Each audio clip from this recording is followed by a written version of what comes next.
I was browsing the Blender Reddit when I saw someone asking for help making bismuth. Now, I can't help with the geometry nodes part of the equation they were looking for, but I can help with the texturing, because I thought of how to do it pretty quickly, and after a bit of playing with it, I figured out what I think works relatively well. So firstly, for our bismuth object, we're going to crank the metallic all the way up and drop the roughness real low. Then we are going to add in a noise texture, take the color output and put it into the base color. Boom.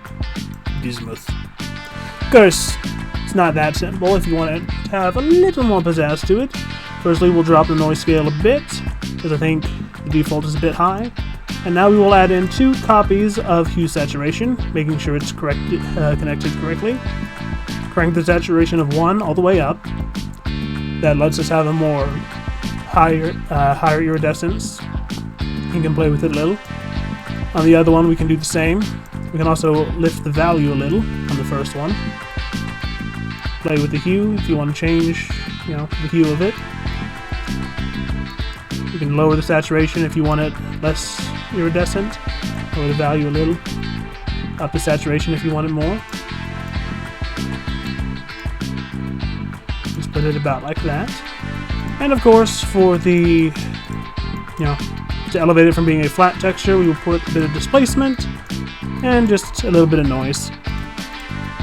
Crank the detail of the noise up and the scale of the displacement down a bit. And yeah, I think this works pretty decently. Of course, you can play with the settings, find what you like more.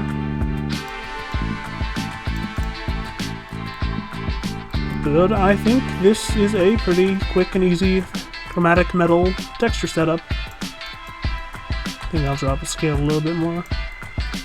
You use all kinds of different texturing if you want it to look different for the displacement, but for the basic metal color, I think this bit works pretty well. Hopefully this helps, and anyone else who's looking for this kind of thing.